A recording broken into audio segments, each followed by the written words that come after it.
Halo sahamania, hari ini kita akan membahas satu perusahaan yang bergerak di bidang ban. Ban itu kita udah tahu sendiri bahwa ban itu pasti berhubungan dengan yang namanya karet. Karet itu bisa berasal dari pohon karet ataupun dari minyak bumi, karet sintetis.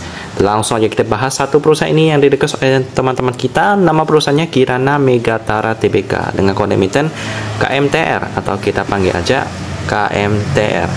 Kita mulai dari beritanya terlebih dahulu, di mana pada tahun 2022 mereka katanya mau membagikan dividen ya. Kita coba lihat, ya dividennya ada 2022 4,9 rupiah per lembar saham. Untuk berita-beritanya sih aman-aman aja, ada rai isu, lalu juga ada soal kabar yang lain, jadi aman-aman aja. Sekarang kita langsung kenalan dengan perusahaan ini, sejarah mereka. Jadi ini adalah Kirana Megatara Group, perusahaan kelas dunia yang bergerak di bidang pengolahan karet lemah atau karet alam yang memiliki pangsa pasar terbesar di Indonesia. Wow, terbesar. Lalu didirikan dengan nama PT Kirana Megatara pada tahun 91 sebagai perusahaan induk, dan sekarang telah memiliki 15 anak perusahaan dari perusahaan pemrosesan karet remah yang tersebar di beberapa wilayah di Sumatera dan Kalimantan.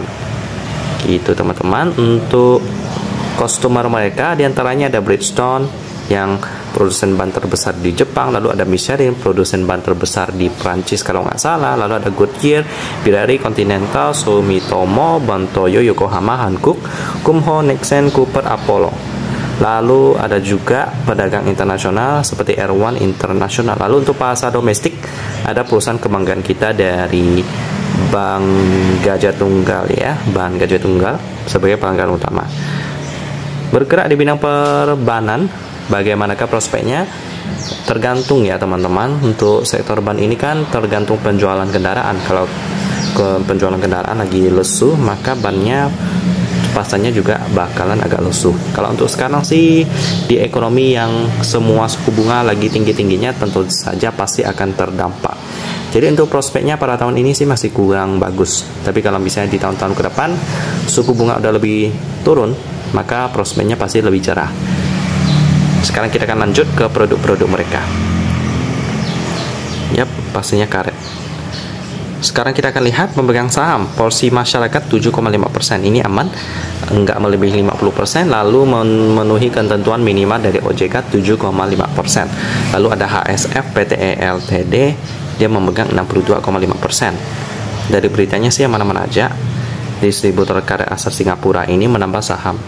Jadi ini perusahaan Singapura ya, yang menjadi pengendali baru saham Kirana Megatara. Beritanya sih aman-aman aja. Sekarang kita lihat laporan keuangannya yang sudah update sampai kuartal keempat tahun 2022.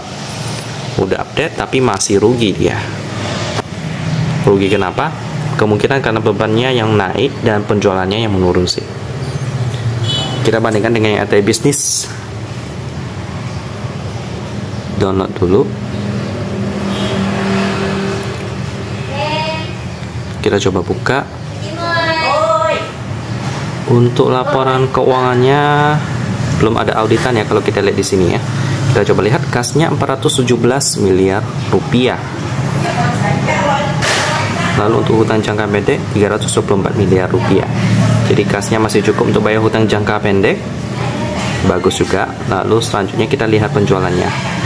Penjualan neto 11 triliun. Bebannya gede banget, 10 triliun. Dapat laba bruto 642 miliar rupiah. Lalu ada beban lain-lain dan pendapatan lain-lain sehingga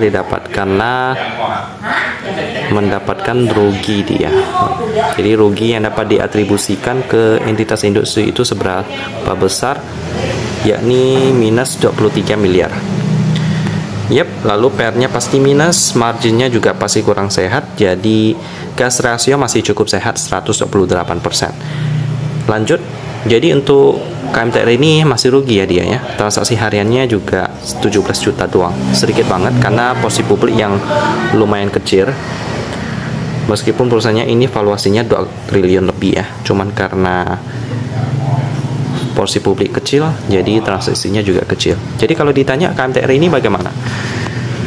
Keuangannya sih sehat, tinggal tingkatkan margin penjualannya aja sih. Jadi kalau labanya marginnya lebih tebal, saya yakin mereka bisa profit gede banget. Jadi kalau ditanya apakah ada referensi lain yang bergerak di bidang ban, sebenarnya belum ada teman-teman. Jadi saya nggak bisa sarankan, tapi kalau mau sektor lain ada ya. Mungkin dari sektor seperti batubara dan logistik. Cuman karena saham-sahamnya udah pada mahal-mahal sih, saya juga belum terlalu sarankan masuk sekarang ya. Paling tunggu laporan keuangannya kuartal pertama udah keluar, baru boleh dipertimbangkan. Jadi gitu aja pembahasan daripada saham yang bergerak di bidang produsen karet remah dengan laba yang sangat tipis, malahan sampai rugi karena marginnya sangat tipis. Saya tutup dan kita ketemu lagi di video selanjutnya.